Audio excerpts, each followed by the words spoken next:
Biometric work ಆಗಬೇಕು ಅಂದರೆ ಈಗ ನಿಮಗೆ ಮೊಬೈಲ್ ಸೆಟ್ಟಿಂಗ್ಸಲ್ಲಿ ಫಸ್ಟು ಸೆಟ್ಟಿಂಗ್ಸ್ ಅಂತ ಐತಲ್ವಾ, ಸೆಟ್ಟಿಂಗ್ಸಲ್ಲಿ ಬಂದು ನೀವು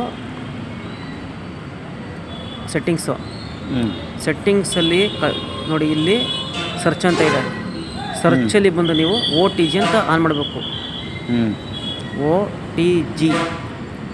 OTG ಆನ್ ಮಾಡಿದ್ರೆ ನೀವು ಇಲ್ಲಿ ಬಂದು ನೋಡಿ ಆಪ್ಷನ್ನು, OTG ಅಂತ ಆಪ್ಷನ್ನು ಆನ್ ಮಾಡಿದ್ರೆ ಇಲ್ಲಿ ಬರುತ್ತೆ.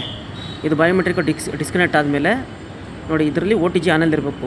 ಬಯೋಮೆಟ್ರಿಕ್ ನೀವು ಕನೆಕ್ಟ್ ಮಾಡಿಲ್ಲ ಅಂತಂದರೆ 10 ನಿಮಿಷ ಆದಮೇಲೆ ಅದೇ ಆಫ್ ಆಗುತ್ತೆ. ಇದು ಆನ್ ಆದ್ರೇ ನಿಮಗೆ ಬಯೋಮೆಟ್ರಿಕ್ ವರ್ಕ್ ಆಗೋದು. ಕನೆಕ್ಟ್ ಮಾಡಿ,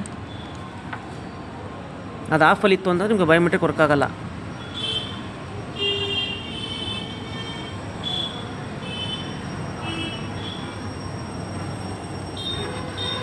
ನೋಡಿ ಬಂತು ಲೈಟು ಅದರಲ್ಲಿ.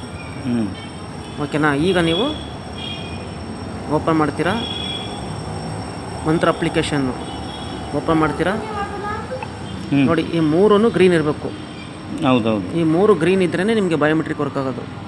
ಸೊ 3 ಗ್ರೀನ್ ಇದ್ದಾಗ ನೀವು ಡೈರೆಕ್ಟ್ ಕನೆಕ್ಟ್ ಮಾಡ್ತೀರಲ್ಲ, ಈ ಹೊಸ L1 ಡಿವೈಸು, ಇದನ್ನು ಕನೆಕ್ಟ್ ಮಾಡಿದ ತಕ್ಷಣ ನೀವು ವರ್ಕ್ ಆಗಲ್ಲ ಅದು. ಓಕೆನಾ? ಇಲ್ಲಿ 3 ಡಾಟ್ ಇದೆ, ಅಲ್ಲಿ 3 ಡಾಟಲ್ಲಿ ಮೇಲೆ ಕ್ಲಿಕ್ ಮಾಡಿ.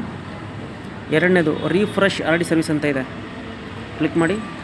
ಈಗ ನೀವು ಕನೆಕ್ಟ್ ಮಾಡಿದ ತಕ್ಷಣ 1 ನಿಮಿಷ ವೆಯ್ಟ್ ಮಾಡಬೇಕು.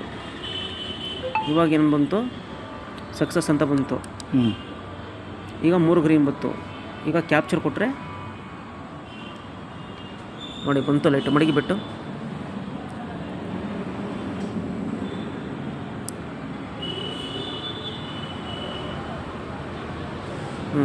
ತಗೊಳ್ತು. ಈ ಥರ ಇದು ಮಾಡಬೇಕು ನೀವು. ನಾನು ಮಾಡಾದ್ಮೇಲೆ ಅವ್ರಿಗೆ